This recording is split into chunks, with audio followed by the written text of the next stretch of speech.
You're the first one showing off naked already. I loved it. You're listening to Living Free, your podcast for a life full of freedom and magic. I'm your host, Tanja Hirsch, and I hope that every time you listen, you feel a little bit more inspired to follow your intuition and to create a life beyond your wildest dreams. Welcome back to the Living Free podcast, my loves. And I'm so excited to share another Soul Naked episode with you, with my sister Katie Moore. And honestly, this has been the most touching, most empowering, most alive conversation I've had so far on the podcast. I mean, every interview is special on its own, but I never had so many full body chills. I stopped counting at some point. I had tears in my eyes. I was laughing from the bottom of my heart. I really felt so connected to her from the second the camera switched on. We've never spoken before. I just found her on Instagram and invited her to the podcast because I could feel the feminine embodiment even through the pictures and through the screen. And the second the screen switched on, we just started laughing. I put this scene at the beginning of the podcast. If you're watching this interview on YouTube, you can even see us talking naked and diving really deep. And Katie is a feminine embodiment and female sexuality mentor, as well as a rebirthing breathwork facilitator. And she helps women with all of her heart to come home to her bodies and to fall in love with the power between their legs. And that's what we will be diving in this episode. She shares her really touching story of how she's been sexually assaulted by 4 men in 1 year at the age of 14, and how this traumatic experience unfolded into drugs, sex, alcohol, and toxic relationship patterns, and how her healing journey unfolded and what brought her home to her body and to her own power. And she's really a living example that no matter what has happened to you in the past, and no matter how intense your trauma was, and it doesn't mean that one trauma is bigger than the other, we all have our own experiences, but that you can always choose if you want to stay in these toxic patterns, or if you take your power back and to say no more, and to heal, and to really take responsibility for what has happened to you, and to choose a different path. And if you're ready to feel all the feels, grab a cup of coffee or tea or juice or whatever you like to drink and enjoy this episode. It's a really special one. And I'm honored that she will be guiding a 2-hour rebirthing breathwork ceremony in the Living Free Sister community on the 27th of March for our next Pleasure Sunday. So this is free for everyone who's part of the Living Free Sister community, but you can also just join the Pleasure Sunday. I will link everything in the show notes. And if you've never heard about rebirthing breathwork, she talks a little bit about it in the interview, but it's a very, very powerful healing modality that uses conscious connected breathing that will guide you into a state of deep relaxation and expanded consciousness. And honestly, I've had more psychedelic experiences by using breathwork than by any other drug or plant medicine like ayahuasca, mushrooms, San Pedro. I've tried it all, but nothing gave me these experiences that I had during breathwork journeys. And yeah, this breath has a unique and natural feminine flow. It encourages you to really tune into your body and to allow everything that has been lingering down there to bubble up to the surface. And it can be a release, it can be a vision, it can be a shaking, it can be healing, it can have so many different effects, and as your body and nervous system relax in this breathwork session, you really soften into safety, and that's the base that you need for opening up. If you don't feel safe, you cannot access these deeper layers. But because you are in this state, you are able to access unhealed wounds or trauma in the subconscious mind. And these wounds often manifest in the mental and physical body. And you can really explore and heal yourself like never before through this breath work. And I would never encourage you to do this on your own, because you need a trauma specialized person who can hold the space for you. And Katie will be guiding us through the session, through a meditation, through the breath work. And she also gives us 7 days access to her. So if anything comes up after the session, she's there for you to support you, to guide you. And it's a really, really unique experience. If you want to join, you're very welcome to. And before we dive into the interview, I have an amazing announcement to make. Maybe you've seen it already if you follow me on Instagram. My first Mo'orea retreat, called Wild Soul, it's an adventurous retreat, will be launched this week. So it's a magical journey to untame your adventurous soul. It's from the 22nd till the 28th of August, and it's for 8 souls only. It's open for men and women. And usually these spots sell out very quickly, because it's a once-in-a-lifetime experience. If you know this magical island in French Polynesia that I moved to a few months ago, you know it has a very, very special energy, and I will be sharing all the magic Mo'orea has to offer. We will be swimming with the whales, like right next to them. This was a mind-blowing experience for me. We will plant corals with coral gardeners. We will see the nursery. We will snorkel with sharks and rays. We will kayak around little islands. You will get a honey and bee tour, and we will use the honey for a creative cooking class. We will hike to these beautiful, breathtaking Jurassic Park mountains. And of course, you will be guided through meditations, breath work, yoga, yin yoga, yoga nidra, all the things that I'm sharing in my work. And if this is calling your name, make sure to be on my email list. I will launch it 24 hours before I post it on Instagram. So you have the opportunity to save your spot. There's different room options, different price ranges depending on your room option. And we also have the most delicious, vegan, healthy, nutritious, creative food by my sister Poeti. Maybe you also saw the food already on my stories. She's really a goddess in the kitchen, and I can't wait for you to taste her magic. So I'm super excited to share this experience with you, to share a full week with you on this magical island, and you're also very welcome to stay longer. If this retreat is calling your name, there will be an application process, because I want to make sure the group is harmonious and really we're all on the same page. So you can apply and reserve your spot probably Wednesday. But if you're in my email list, you will immediately know at first hand. And now I'm super excited to share this interview with you and to welcome Katie Moore in the Living Free podcast. Welcome to the podcast, Katie. I'm so grateful to have you here. Thank you for having me. The first question, and I'm very curious what your answer will be, is what does living free mean to you? I love that. Living free to me means that there are no restraints. There are no chains. There are no barriers. There are no walls.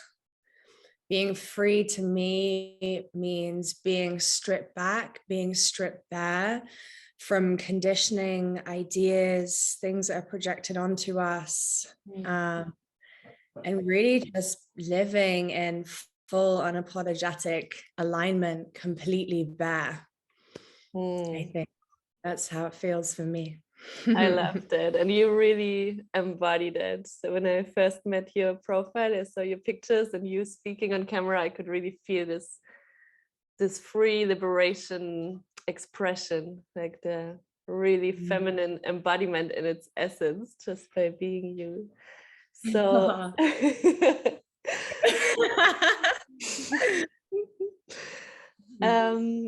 so I'm curious, because now you are this embodied feminine woman in her power. What is your personal pleasure journey? What brought you to this essence, to your personal essence? Wow. Yeah, what a journey it's been. So for me, my personal journey started when I was 14. I was sexually assaulted by my stepbrother. And within a couple of weeks of that, I was then physically assaulted by my father. Within 6 months, maybe just a little bit less, I was then sexually assaulted by 2 men at the same time. So I was put in positions where I didn't know who was there or what was happening.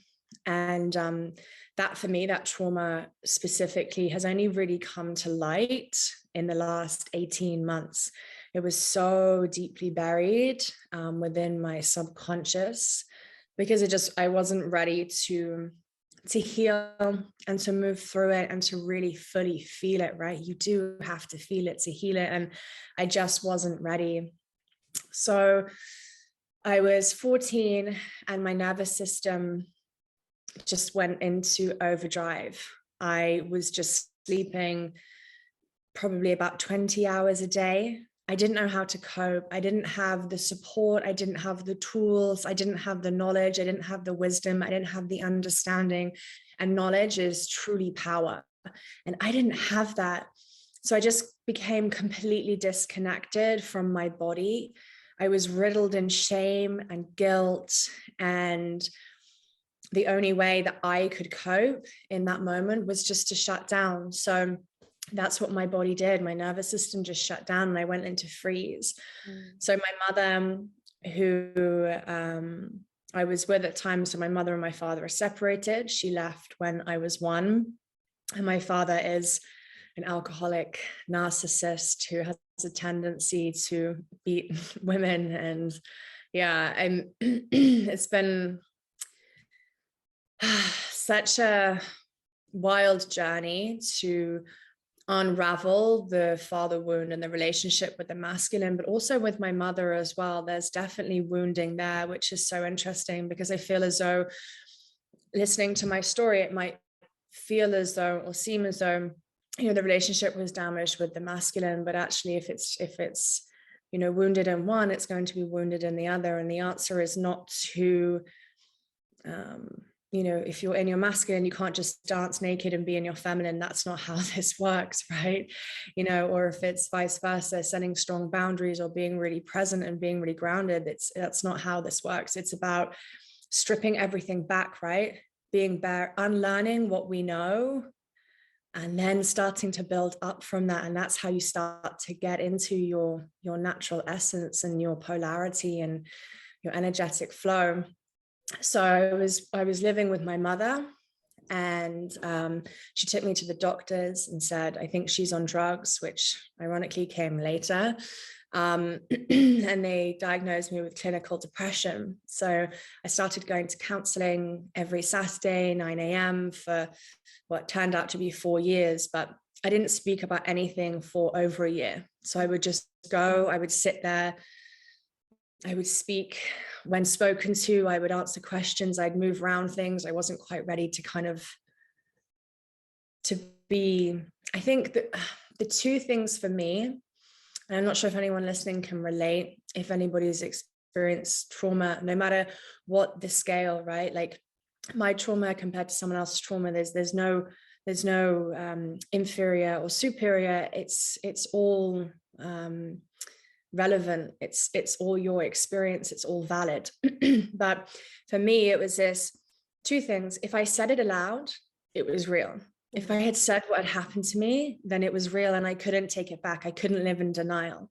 And the second was shame. I felt so much shame and so much guilt. And, how was this my fault? How could I turn back time? Was it because of what I was wearing? Was it because of what I was saying? Was it because I was, provocative? Like all of these questions, all of these why, should have, could have. And in reality, it wasn't my fault at all. I was 14 years old and every single man was in their late 20s to 30s. And my father was in his 50s and 60s. So it wasn't on me, but it's so, in those moments, you don't know what you don't know, right? Like that's life. So you can't punish yourself for not knowing something. All you can do is make the best with the information that you have in any given moment. So I started to talk about it and open up about it. Even till this day, it's really interesting. I've been working a lot with my mother wound the last 18 months, but even to this day, my mother doesn't really know what happened. Like she's never sat down with me and asked me because it's too much for her. She doesn't really want to get involved. She doesn't really want to know. So therefore, this separation for her means it's not real and she doesn't have to deal with it there. So I can see it being mirrored back to me, right? We're all divine mirrors and reflections of one another, whether we like it or not. The biggest thing I think I've ever learned, especially about the mother wound, was I went to my therapist and he said to me, what are the 3 things that you dislike or irritate you the most about your mother? And I sat there and I was like, A, B, and C. And he was like, And he was like, and where can you see that in you? And I was like, all my life, we laugh and we joke and we go into, we're products of our parents. We do everything that we can to not be our parents. But, it's conditioning and you just think, fuck, okay. Right. Okay, so it's my job now ancestrally. It's my job to do the work. Okay, cool. Now I've got it. Great. I loved it. Yeah, so true. And yeah, so it was basically for me, counseling, like the therapy that I was getting was kind of just putting a band-aid on a bullet wound. It wasn't actually getting to the core, the root of the problem. It was just like putting something surface layer on, and it just didn't work. So I therefore, was creating coping mechanisms and habits with, being really promiscuous and probably quite dangerous and putting myself at actually more risk and not caring. Not having any boundaries, drinking a lot, drugs, really, really toxic relationships. But underneath all of that was just a really wounded little girl who wanted to be loved. Like when I first started doing my journey, like properly going in, it was just this immense sadness that I just wanted to be loved. That's all I wanted from people, was to love me.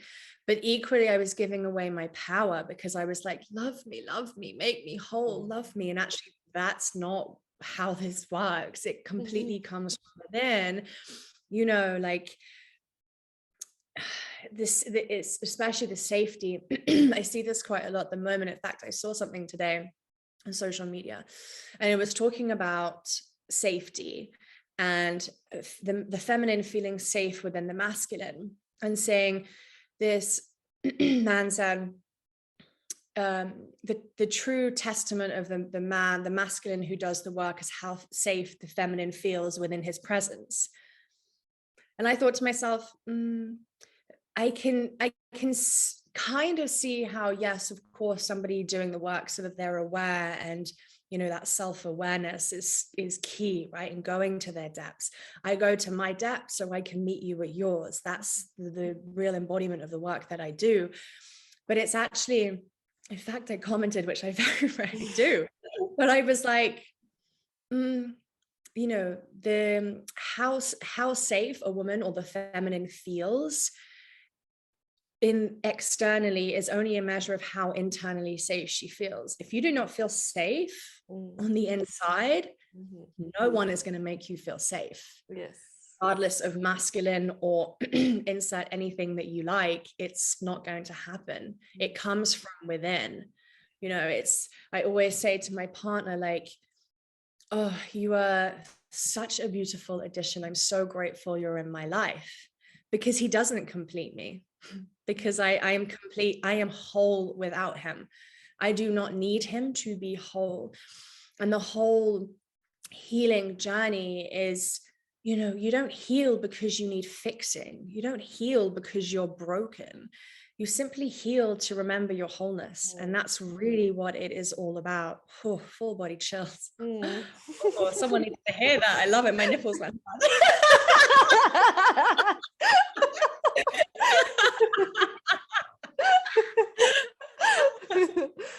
So true. I think it's yeah. our inner masculine, the sacred inner union that we need, that we have access to our inner masculine to hold ourselves in these feminine emotional storms. And only when we met ourselves there, then our partner or anyone outside of us can hold us too. It's a nice shoulder to lean on, but we've met ourselves there before. I totally agree. So from in my journey, I was taken up until I was about 18, and I was a makeup artist at the time, and my partner was an actor. I met on set, and it was very romantic, you know, it was very like love story, fairy tale. But he was deeply within this world, and there's lots of drinking, there's lots of drugs, and that's kind of, for me, just escalated a lot. And I take full responsibility for what I did. You know, I didn't have to take the first line of coke. That was totally on me. But he took me to this party. He knew that it was there because he wanted to do it, and he was doing it behind my back. So he introduced it to me in this way so that he could then do it more, and it would be something that we would do together. Like, I take self-responsibility, but it was just up until that point, I didn't really actually take drugs. I just drank. That was kind of my poison of choice, I guess, because in some way I felt as though I had control, even though when you drink, you don't have any control. In that moment I did. And then when I started taking cocaine, I thought I had control, because it wasn't like a psychedelic or so. It was so crazy that this kind of idea that I had around it, and this need to control, which is even, you know, even more telling about the situation. So we dated for a couple of years on and off, and he just, I was just a shell of a woman. Like, he would say to me, you have no friends, you have no family, nobody loves you. You know, I wouldn't even go to the grocery store on my own because I had no confidence. Like, I would not leave the house unless he was there. And I'm sat here today naked on the podcast. I wave my pleasure toys online quite freely.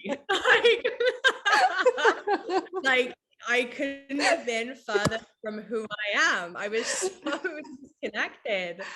But it's it's, when I look back, it doesn't feel like me. I don't even see parts of myself. I don't see who I am now in that woman, but, you know, the not giving up, the determination, the setting those boundaries, even though they were late, you know, or whatever. I see that part of me in her. But yeah, it feels very, very different.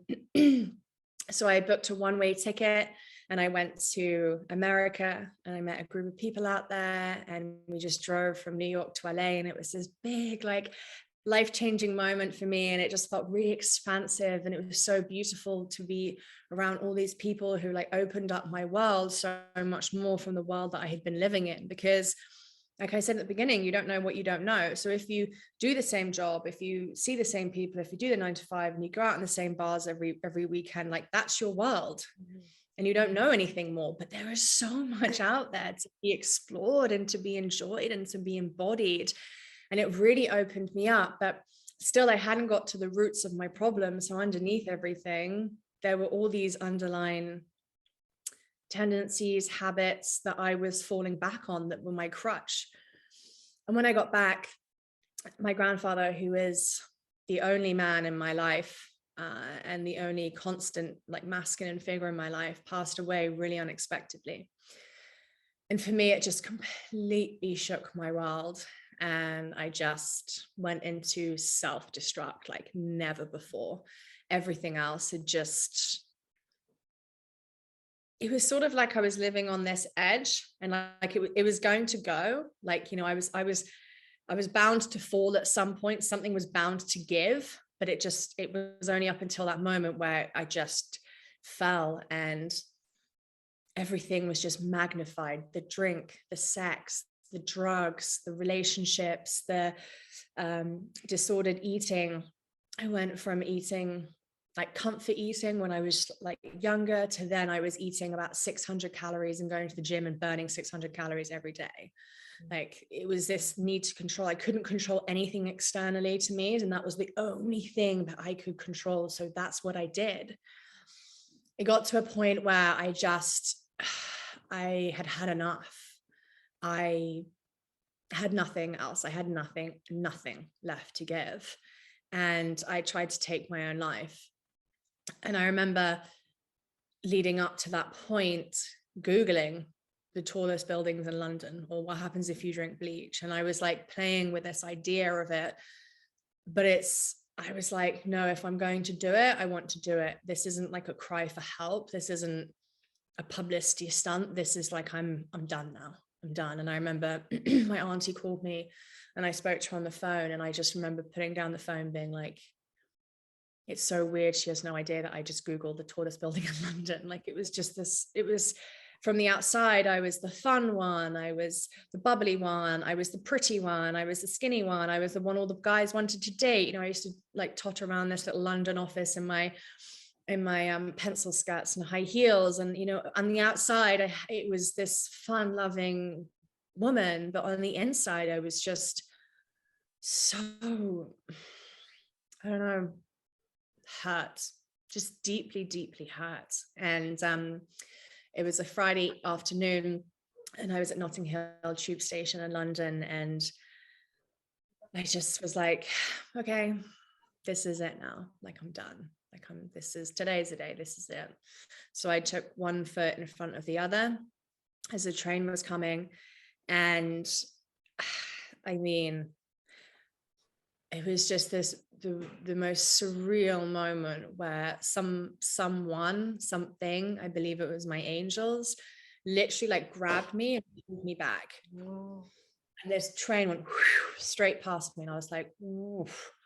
I was like, whoa, okay, chills again. And I looked around and I was like, am I here? Am I alive? Like I didn't even know what had happened. And I looked around and everyone was just on their phones or reading a newspaper or talking. And I was just standing there. Someone saved me. And I don't know who. To this day, I genuinely don't know who. And I went home and my mother was coming up to London the next day. And I thought, I'm going to tell her. So I remember getting in the car with her and we were going to go off to lunch together. And I said, Mom, I'm partying quite a lot. She was like, yeah, I have noticed. Are you okay? And I said, yeah, I'm taking Coke. And she was like, get your stuff. We're going home. Like that was it. Because I knew there was no way she was going to leave me in London. I knew if I told her, then something would have to give. Something would have to change. And up until that moment, there's been plenty of moments which have been pretty shitty, very shocking. You know, waking up in people's houses, I have no idea who they are. Like absolutely no idea. Couldn't tell you how I got there, who they were, nothing. Countless occasions I've got drunk and found myself in just, so much. And as a whole podcast episode, if not a novel on its own. But I knew that something would have to give, and that was it. So I went home and I was on suicide watch for about a month, and I wasn't allowed to like leave the house. I had to be supervised all the time, and I was put on antidepressants. And for me, and I speak from a place of I, so not to project on other people's experiences. And I'm very much someone who is, I feel as though you need to do what's right for you. It's your sovereign right. If that's what works for you, then you do that. If you don't, then don't. I don't project my thoughts, my feelings onto other people, because that's not my place to do. But for me, I was on them actually for 4 years. I was just gray. Like, it wasn't black and white. It was just this numb sensation where I couldn't really hear music. I couldn't taste food.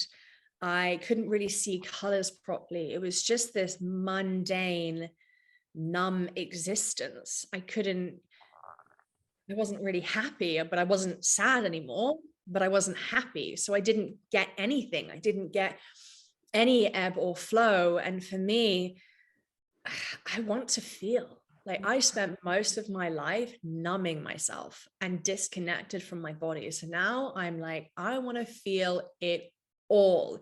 Like, highest highs and the fucking shittiest lowest lows where you're crying on the bathroom floor.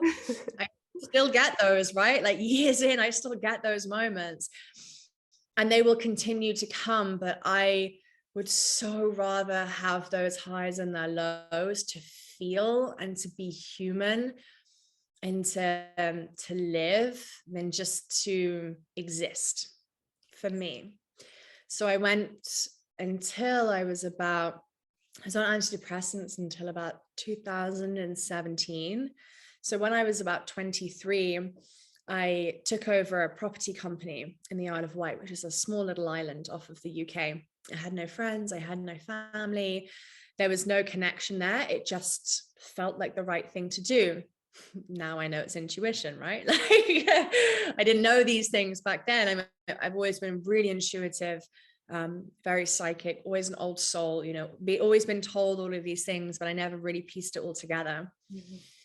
And I just followed this calling. So I went, and I was still drinking a lot. I still had these tendencies. The biggest thing for me is loneliness. It's one of my biggest fears in life. Not so much now, because I love being with myself and I've created this unbelievable relationship with myself. But before is this loneliness. I remember just most of my life feeling lonely, mm-hmm. and isolated and misunderstood, and just, I don't know. And then going off to an island separate from everything I've known was just kind of creating even more of that, which is almost a bit sadistic in a way, I guess, but it was all divinely aligned and perfect. But I went there and I started dating someone in London, and I'd go up on a Friday. I would see him about 7 o'clock. Once he'd finished his work drinks, we'd go for dinner, we'd go for drinks, we'd have a laugh, we'd have sex. I'd wake up the next day and I'd leave at 9 a.m. If anyone is listening to this and doing this right now, stop this very fucking moment, because you deserve more. Yes.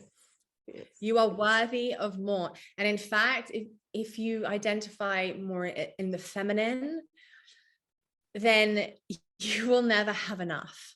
You will always want more. And that's okay. It's totally okay to want more, to desire more love, more pleasure, more ecstasy, more money, more abundance, more of everything you desire. You will always want more.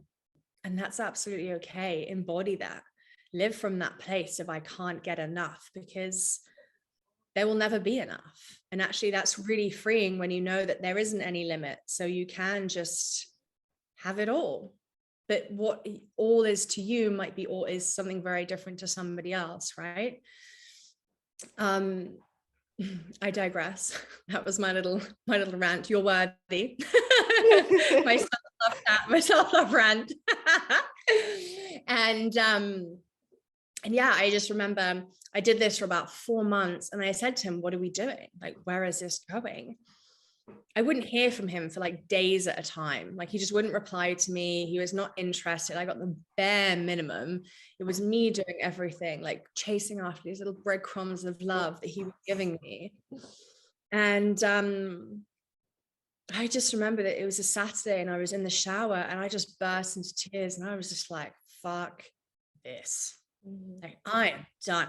I was so sick of his shit, but I was even sicker of my own shit. I had finally hit rock bottom, and it's such a difficult and dark, uncomfortable, contracting space to be. But the most beautiful thing about rock bottom is that you can't go any lower. The only way is up. So in that moment, I just decided, I ended it with him. I started going to the gym. I stopped eating takeaways. I stopped drinking alcohol Monday to Friday. I didn't date anybody, which was like a really big thing for me. And because I'd never been on my own, I didn't know how to be on my own. I literally went from relationship to relationship, like consistently. I never had time on my own, because time on my own was lonely. It was time to think. It was time to feel. And I couldn't cope with that. And then I met, about 6 months later, I met somebody who I look back now and I have to laugh, because I'm like, it was just the universe giving me the ultimate test, which I fucking failed at so badly. God must have been looking down being like, oh, honey, no. No.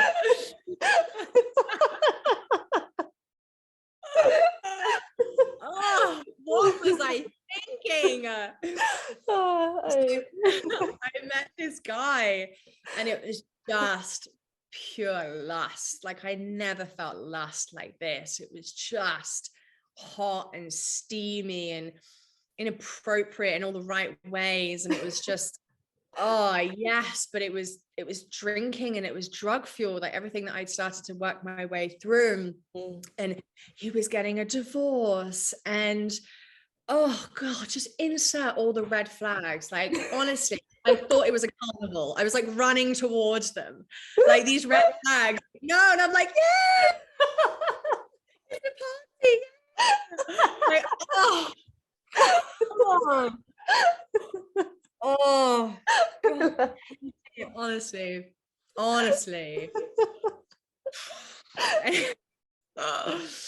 Yeah, that happened. So we went out to Amsterdam, and like we just did loads of drugs, and it was just the most everything I had worked my way through was just there, and I was just back there all again. And he turned around the morning that we were leaving, and he just got up, picked a fight with me, and left. Like just left me to pay the hotel bill. Didn't get turned off his phone. I went to I had to get my own taxi to the airport. I got to the airport, refused to talk to me. And I have like an abandonment wound, which is something that I have to work on a lot. But this abandonment wound, this person just cut me off. Like it was, oh, like a dagger to the heart.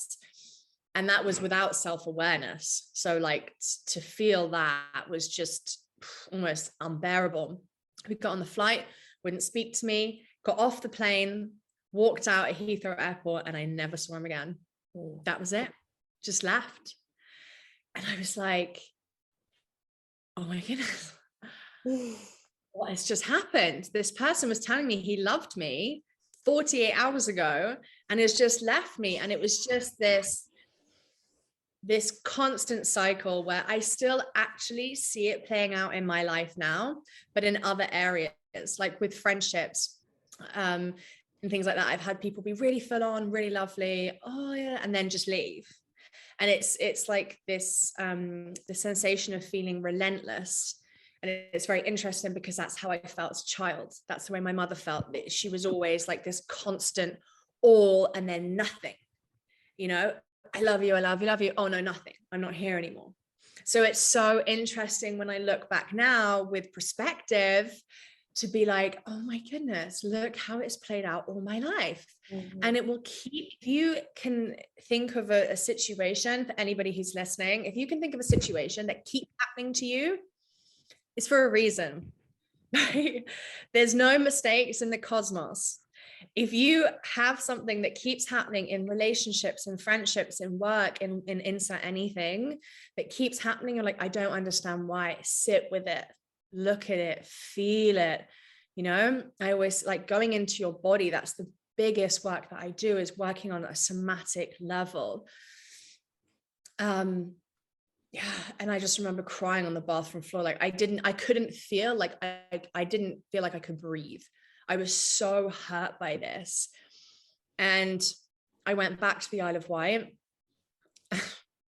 Again, God having a little cosmic joke, brought me this person into my life within like 2 weeks. And I just couldn't believe it, that there was this man, this masculine figure in my life who was the opposite of everything that I'd ever known, of everything that I'd ever desired or been with. And he was soft and he was kind and he was caring and he was a world champion athlete, so he didn't drink. So I went teetotal for a while. Like it was so interesting to see the polarity within like weeks of each other. And I was off. After that incident in Amsterdam, I was like, I actually can't do this. Like I really, really can't put myself out there anymore, because it just hurts too much. It hurts. It just, the pain. It was just, yeah, wild. But again, I hadn't healed. I hadn't done the work. I was, yeah, cool. I was going to the gym. Yeah, I was drinking less in between parts, you know, but I hadn't healed. I hadn't talked about my trauma. I hadn't gone into my body. I hadn't done anything. I was still disconnected. So no wonder these things would keep playing out.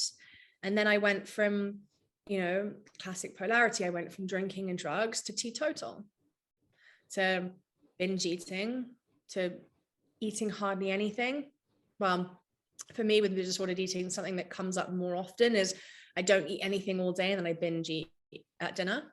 And interestingly, I wasn't aware that actually was a real like thing. I just thought that was normal because I wasn't overweight and I wasn't underweight. So therefore, how could I have a disordered eating? But then when I started to do the work, that started to come up, the relationship with food. And the relationship with food and money for me is linked, which is so fascinating. I mean, everything is linked. If you look at your life, you know, your sexuality, your business, your relationships, everything is interconnected. They're not separate. We like to make them separate because it feels like it's easier, maybe. I don't know. And we like to put things in boxes, which is the opposite of what I like to do. So just open the lid, get everything out, put it together, because everything's going to be mirrored. Everything, you know, the way you make love, the way that you have sex is exactly how you will be, you know, in your business massively. So just noticing those habits and those sensations and what's being played out, what's being reflected to you in conversations or when you're making love. Do you hold your breath? Because it's control. Where else are you doing that? That's something that I really love to do. And some of the work that I do is rebirthing breathwork. And the breath is this most beautiful, divine mirror, because how you breathe is how you show up in life. Like, where's the resistance? Like, where can't you let go? How can you not surrender? What's coming up? And, you know, everything, when you breathe, what comes up is already there. Everything is already underneath the surface. It's just this beautiful light that's being shone on it. And with the rebirthing, it's the most beautiful, deep descent into your body. It's a powerful unraveling and a gentle homecoming all at the same time. And it's this beautiful feminine breath where you breathe in and out through your nose. So you inhale in, and then you just let go and drop your diaphragm. And it's the single most deeply healing modality I have ever come across. And that's why I share it with others, because it's life-changing. It's life-changing. So I digress as usual. You'll get to know this. It happens a lot. But I met somebody and I went teetotal, and I just did the complete opposite. So I just was working all the time, exercising all the time. So it just went from these habits to this habits, you know? And then it was 2019, and I was at a yoga retreat in Spain. And I thought to myself, I'm going to become a yoga teacher next year. And I didn't know how, and I didn't know why, but I was like, it's watching the sunrise. This is going to be my stepping stone. That's what's going to take me out of the life that I have and take me somewhere new, somewhere that I'm supposed to be. Irony is, you're always exactly where you're supposed to be.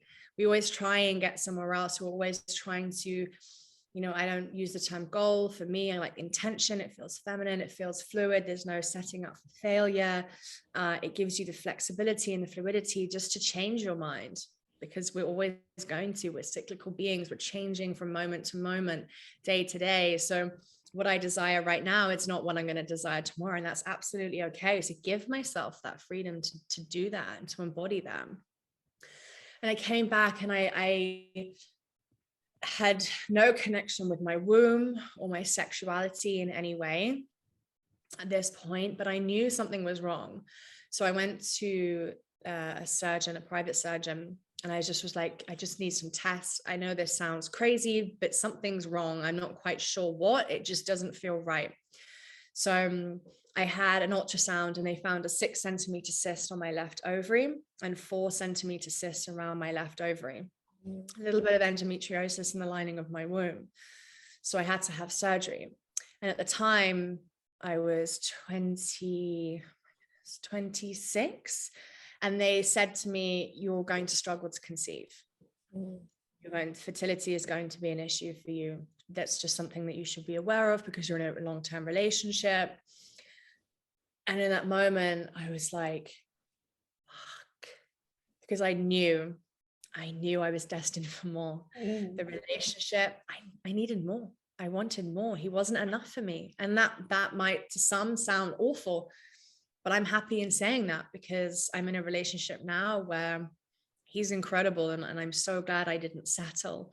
And I you know, from the outside, I was successful. I had it all. I had the money, I had the career, I had the house, the dog, the car, the man, I had everything. But I was like, this isn't me. I'm destined for more. And it's terrifying. It's terrifying, especially when nothing's actually wrong. You know, we tend to look for reasons not to be with someone. The fact that you're looking for a reason is the problem. That's your sign. I used to be like, you know, like to the universe, oh, send me a sign of a butterfly to show me that, you know, that this is that I should leave this relationship. And I would see one butterfly, and I'd be like, was that a butterfly? Was it a moth? I don't know. Oh, that's the sign. I need a blue one. Yeah, I'm gonna be more specific. Blue. Exactly. I need a blue one. Oh, I still do it now. To be fair, I do very specific.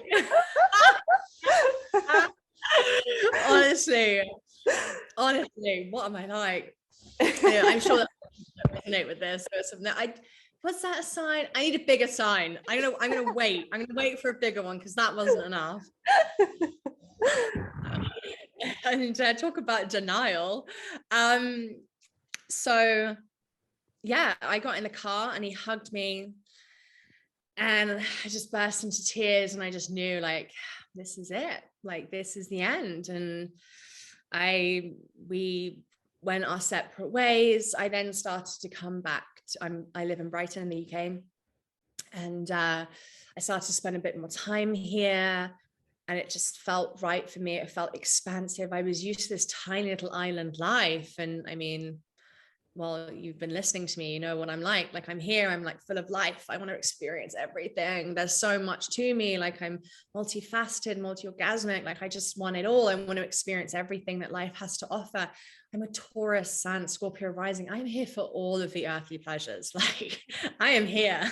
I'm ready. Legs open, heart open. I'm ready to receive.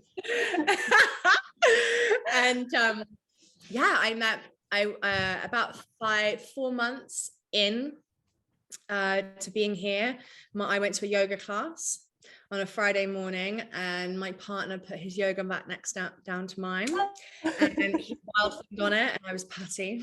What can I say? And I love a back bend. I love a flexible man, and that was it.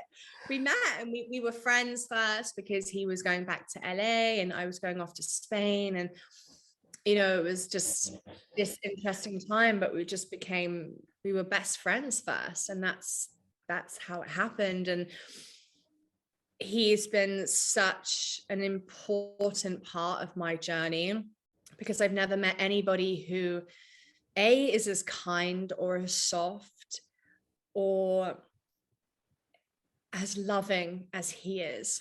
And I am the woman I am because he is the man that I am, because he allows me to unravel. He allows me to fall apart. He holds me. He loves me unconditionally. To love without condition. Like how many things can you say that about? Like how many things do you love without condition? How many people do you love without condition? And I feel that there's nothing I could do or say that would make him think less of me or judge me. And all of my life, I felt that I've been loved conditionally by everyone, family, friends, relationships. And it was the first time that I truly felt that. And he loves me on the days that I find it hard to love myself. And I feel like that's what's so important in a relationship, is being a team. Like he's my teammate, and yeah, I mean, he puts up with me. I mean, self-pleasuring in the afternoon. I've got crystal ones being delivered. I've got black obsidian butt plugs. I'm like, oh, let's try like position of the week. And I'm going to put it out to my audience, but it has to be tried and tested. He's like, okay. He just goes along with it. He's just like, okay. And like nothing surprises him anymore. And that's what I love, because I don't have to hide parts of myself. I don't have to be anybody different. I am me unapologetically, and I would be anyway, but it just helps on the moments when you have those little moments of doubt, or little wounds come up to raise their head, or your self-saboteur. And I said to him the other day, I was like, just tell me I've got this. He was like, babe, you've got this. And I was like, yeah, I fucking do have this. Yes, I do. And it's not that I need him to tell me that. It's just that having that support and being able to receive, for me, to be able to open up and receive his love, and the way in which he holds me has been so healing, but so difficult. Like being in a relationship, there is nothing that is going to fast track you into healing than being in a relationship or dating. Fuck me. That is an expressway to deep trauma healing. If you have an abandonment wound, father wound, mother wound, entanglement, trauma, anything, insert anything that you like, it is going to come up the moment you start dating. Attachments, everything. And that's why there's so much, that's why they're so fucking hard. That is why they are worth it. That is why going on these journeys is so worth it. And if maybe you're not ready right now to go on that journey, maybe the time is to focus on yourself. There is still so much healing to be doing there. A lot of the work that I do is with self-pleasure and coming home to your body. A lot of the work I actually do, in fact, almost all of the work I do is actually just you as an individual. It's unraveling, undressing, coming home. It's, the connection to your body, the connection to your womb, to your yoni, to your pleasure. That is all the work that I do, because that's where it starts.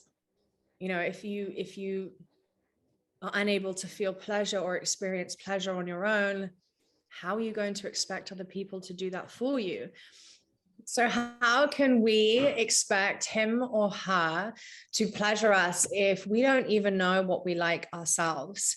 if we haven't explored our bodies, if we haven't regulated our own nervous systems. I used to think that having a regulated nervous system was BS. I just thought there's nothing sexy about that. Like a nervous system, no. Dripping wet, multiple orgasms, squirting, I'm here for. Like regulating nervous system, no, I'm good, thanks. Like you can keep that 100. I want a fast track, like I'm good.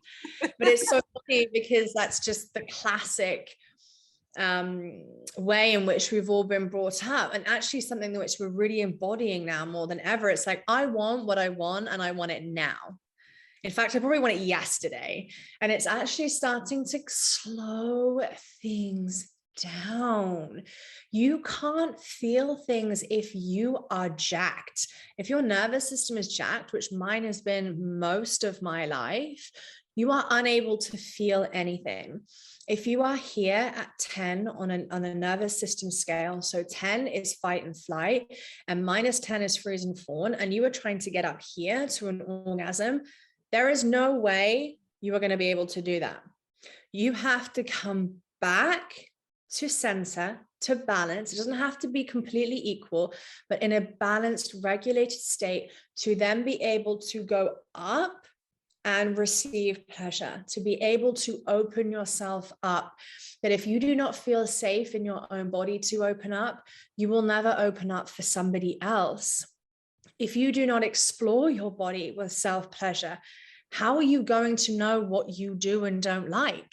Because if you don't know, your sexual partner's not going to know. Your sexual experience is your responsibility. And people will be going, oh, that bitch, how dare she? How dare she? But it's true. Yeah. It's true. If you do not like something, if something is not pleasurable, if you do not feel safe, if you do not have your boundaries, you know, boundaries is such a key part of the work I do. Safety, number one. Boundaries and consent. And consent, when I talk about these, yes, these are both in a solo practice and a pleasure practice, or with a partner. But you have to feel safe. Yes. You have to know where your limits are, where your boundaries are, where you are and not willing to go to. Because if you say yes and you mean no, that causes trauma.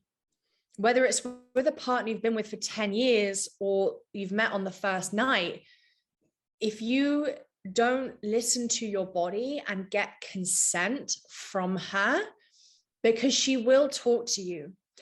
We have this disconnect or this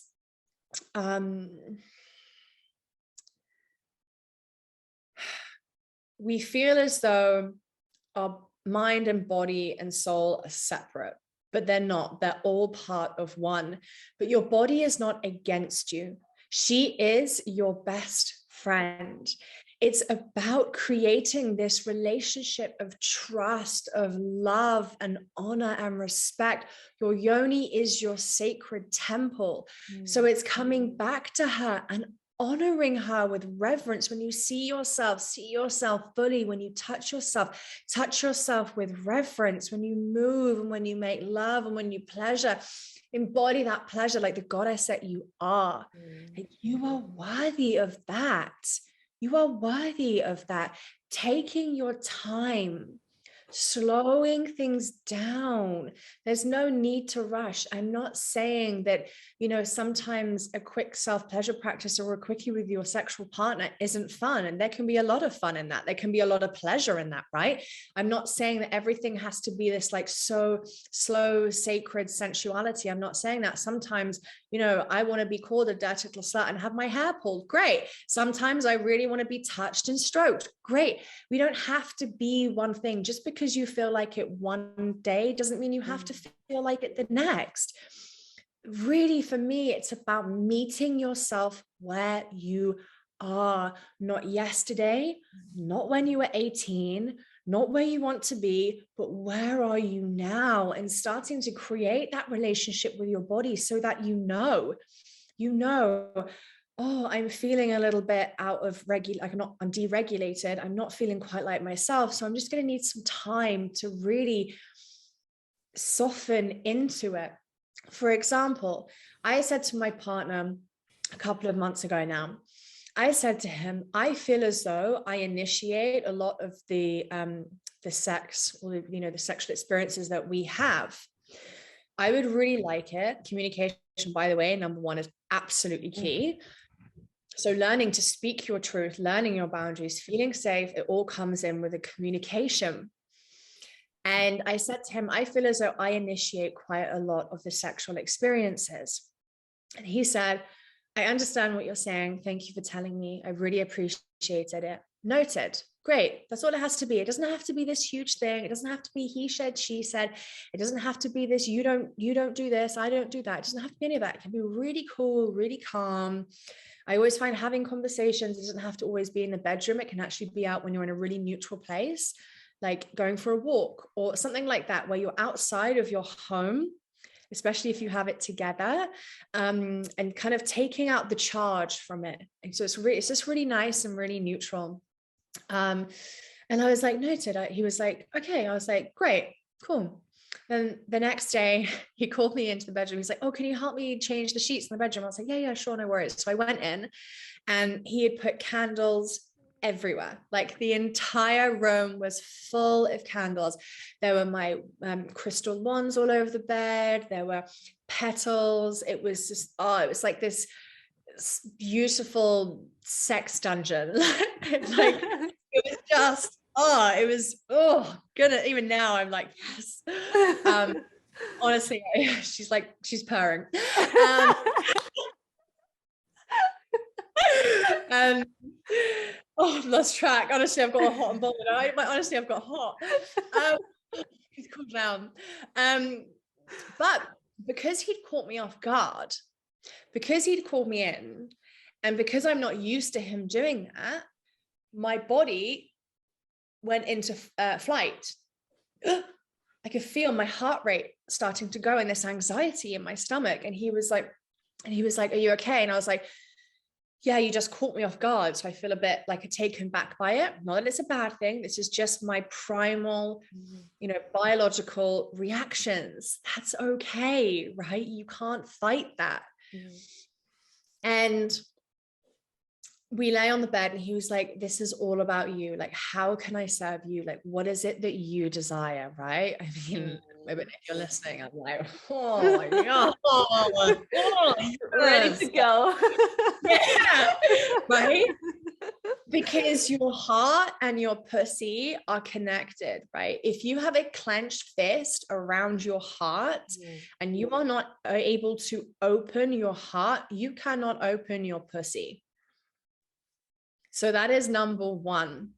So him saying to me, it's okay. What do you need right now? And I said, I would really love it if you would just stroke me really gently and just just like stroke my stomach and my belly and over my chest and just really just like bring me back down into regulation. So he did. And we have this, we've been taught and educated that, female sexuality is like men's sexuality light. It's like, it's not quite as good. It's like the same, but not quite as good. No. Absolutely not. Right? Let me just put that out there right now. No. So, I mean, unbelievable. Because we've been brought up to either be like a man or be liked by a man. And that's the thing. We have been put into these boxes. It is time to break free. You cannot be put into a fucking box. Like, you are multifaceted. You have so many flavors of the feminine. It's not even possible, I don't feel, to even know all of them. Like, she just is ever changing, ever evolving. What you desire, like what you are open to exploring, like your sexual experiences, like it's going to forever change. What I liked 6 months ago is is not necessarily what I like now. So giving yourself that space and that freedom to explore fully, you know, without any shame. Without any shame. There's nothing shameful about your sexuality. Your sexual energy is life force energy. It is the same energy that spins the planets and moves the ocean's tides. So take that power and run with it. You have that power in between your legs, running through your veins. You have the veils between the two worlds at your cervix. You are the creator of your reality. You are the creator of most of the existence. Like, there's nothing shameful about that. There's nothing but power to be embodied. How can you live from that space?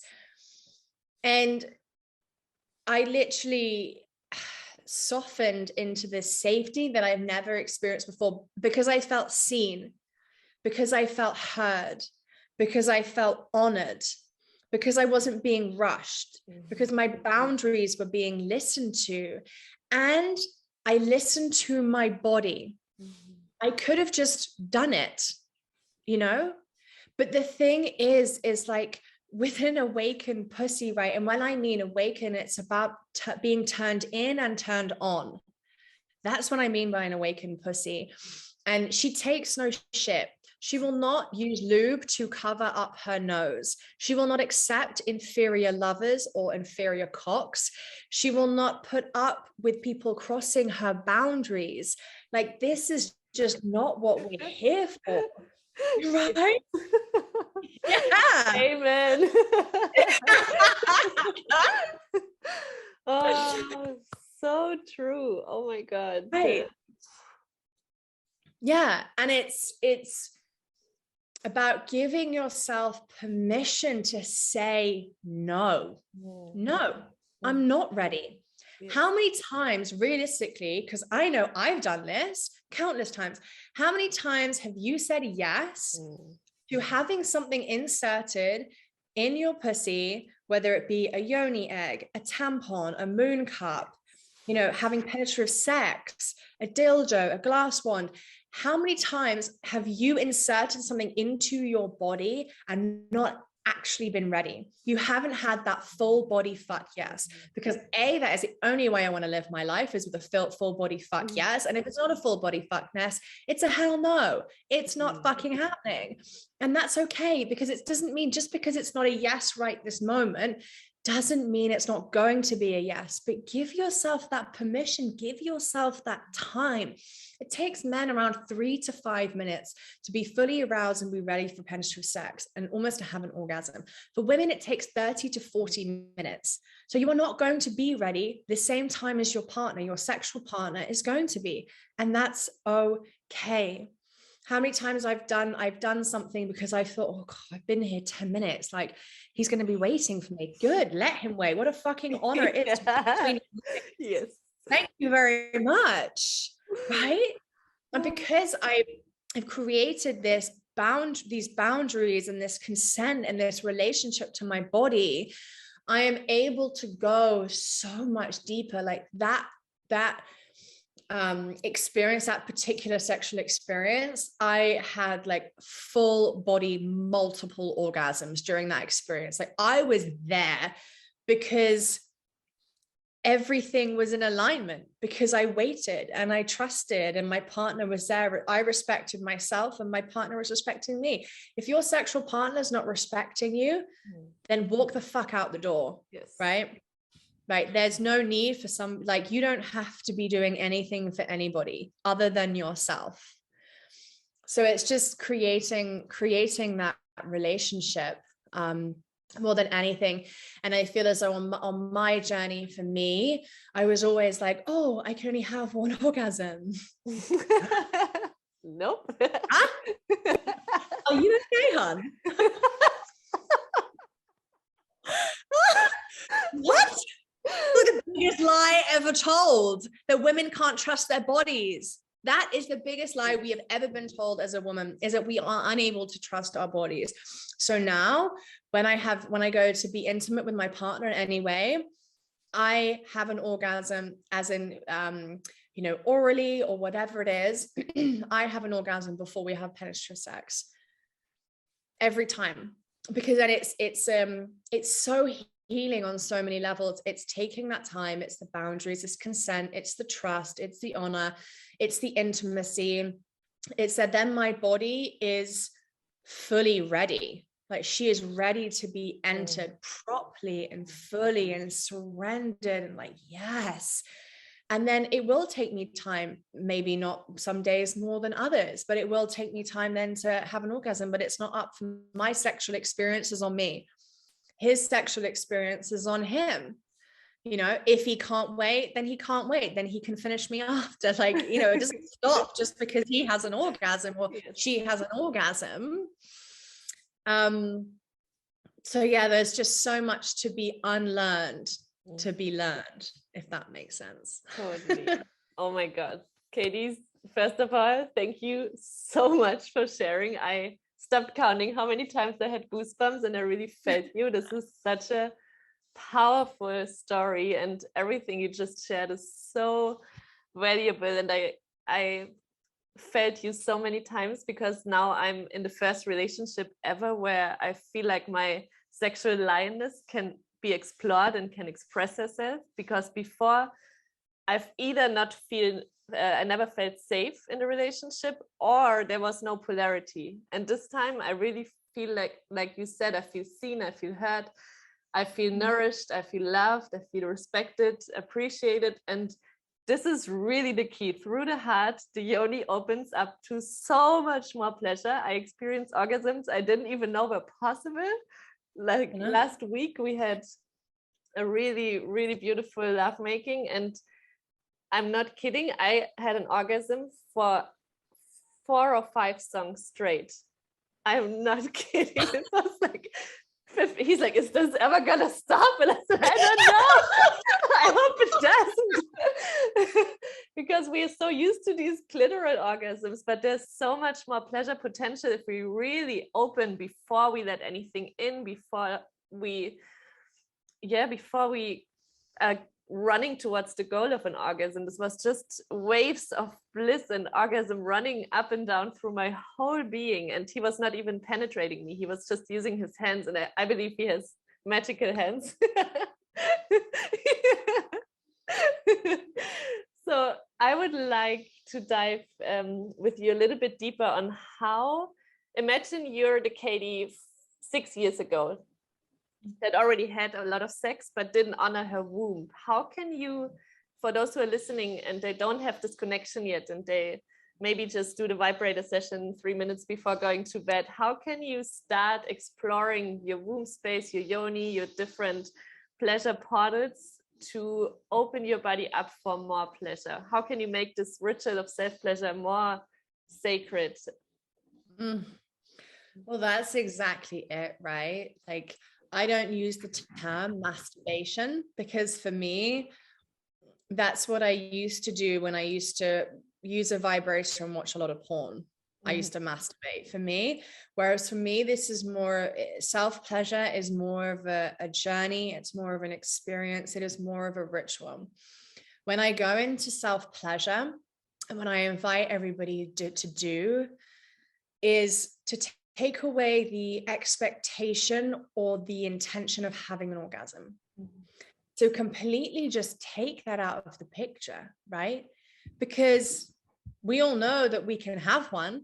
So it's not that you can't have one. But what about taking yourself on a journey? What about seducing yourself?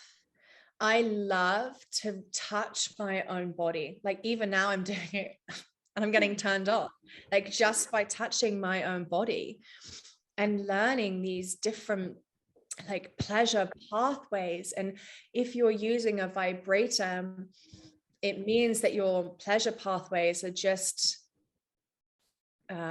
what's the word I'm looking for? They are wired in one particular place. So you know exactly where to touch and how long for, with this really strong, vibration. And that's amazing, right? Especially if it's a clitoral one, because your clitoris is the only place on any body that is solely for pleasure. That's the only purpose of a clitoris, is for pleasure.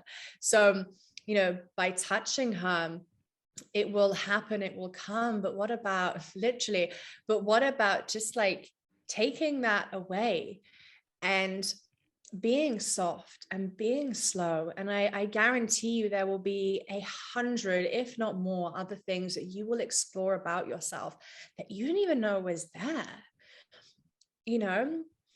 Touching all the way from your feet, slowly bringing them all the way up your legs, in between your thighs, around your bum, your womb, touching her, giving her love, saying, I love you, coming up to your breasts are the portal to your heart. So giving yourself a beautiful breast massage, really opening up that space.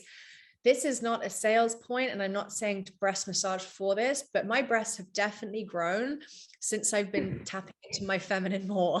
So ladies, there are so many perks.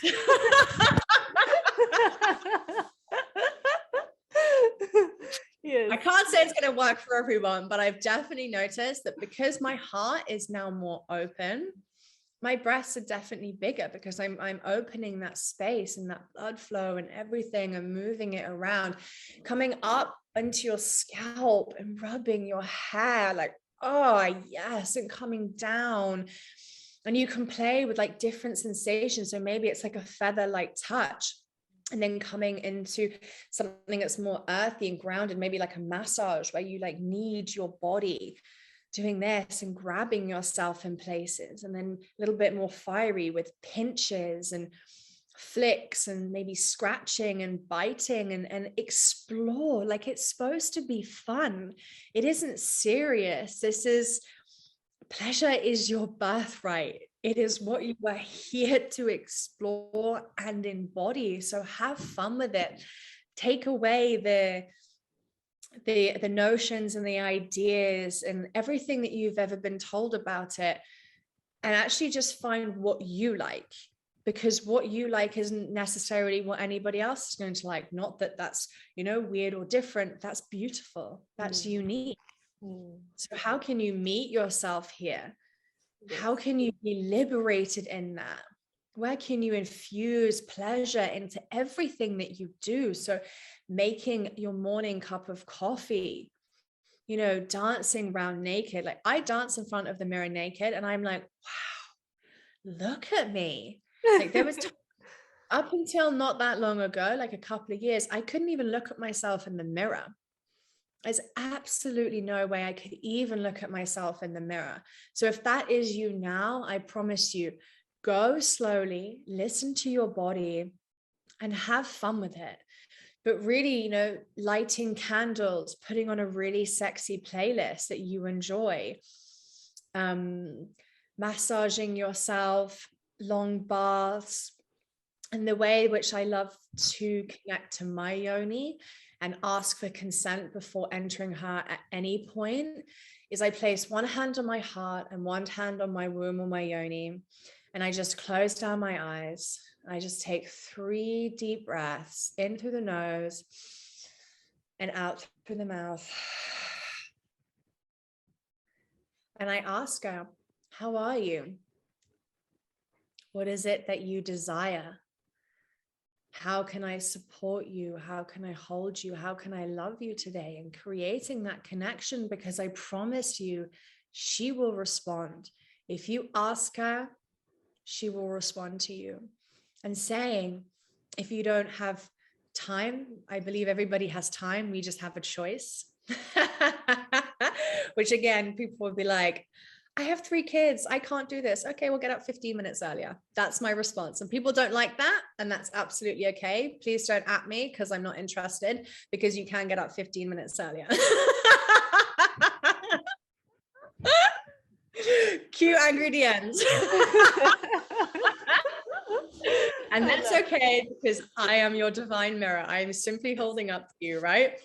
That's the best bit. It's like what you see in me, all the qualities you see in me are within yourself, right? It's so beautiful. And just simply taking the 3 breaths and just holding your yoni in your heart and just being like, are you ready? Can I enter you? And she will speak. And if it's a yes, then great. If it's a no, then wait. And if it's nothing, it's a no. So wait. It's really that simple. It's just asking her, because your body is the oracle.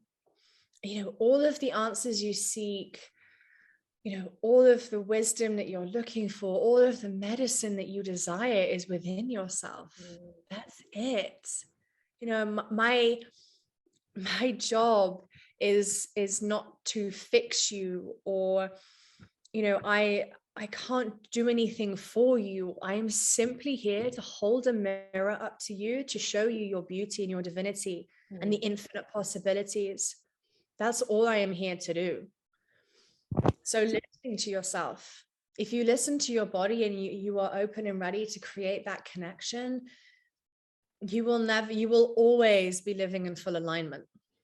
Always. I make all of my decisions with my womb space, from what to wear, from what to eat, from huge business decisions, everything. I tune into my body, because especially within the feminine, you know, our core is in our womb space. That's where we're earth. That's where we're anchored. That's our brain. That's where our intuition is. That's where everything you desire lies. Everything that you desire is birthed, is manifested, is created through your body. Your body is the portal to pleasure. Your body is the portal to money, to abundance, to insert anything you desire. It is through your body. Yes, amen. So true. Oh my God, thank you, Katie, so much for you sharing your wisdom. And I could talk for hours with you. I think we have to do a second one. I would love that. No, truly, it was really inspiring and so magical to speak with you, to feel your energy, to feel your radiance and your aliveness. It's really been an honor. And to wrap this up, I have one last question for you. That I ask all of my interview guests. If you imagine to go back in time, and maybe there comes up a situation in a relationship, or you as a child, or that specific moment that happened to you when you were 14 years old, and you have wisdom now through your journey, and you know something that would have helped you back then, what would you tell young Katie in that moment? You're going to be okay. You are going to be okay. You are divinely guided and supported, and you are so loved. Everything that you need is within you. So stay true to yourself. Live in your alignment. Take off your masks. You don't need them. And you are perfect, perfectly imperfect, just the way you are. I loved it so much. So how can people connect with you, work with you? Please, yeah. So you can connect with me on Instagram. It's at I am Katie Moore, and Katie has 2 E's. I have one-to-one mentoring spaces, which is a deep dive into everything that we've talked about today, and rebirthing breathwork as well, if that's something that you felt called to explore. And my wait list for my sensual self-love program, Devotion, which is literally everything that we talked about, just within like a group setting. The waitlist is open and it's going live next month, and we start next month in March. It is the most incredible 8-week journey. We start softening into safety. She softened into safety is the first. So all about coming home to your body, regulating your nervous system. We play with the masculine and feminine energy, shadow work, sex magic, my favorite. Rebirthing Breathwork's always in there as well. It's just the most powerful and potent place to come home to your body and fall in love with the power between your legs. So if that's aligned for you, then yeah, come and play. Amazing. I will link it in the show notes. Thank you so much, Katie.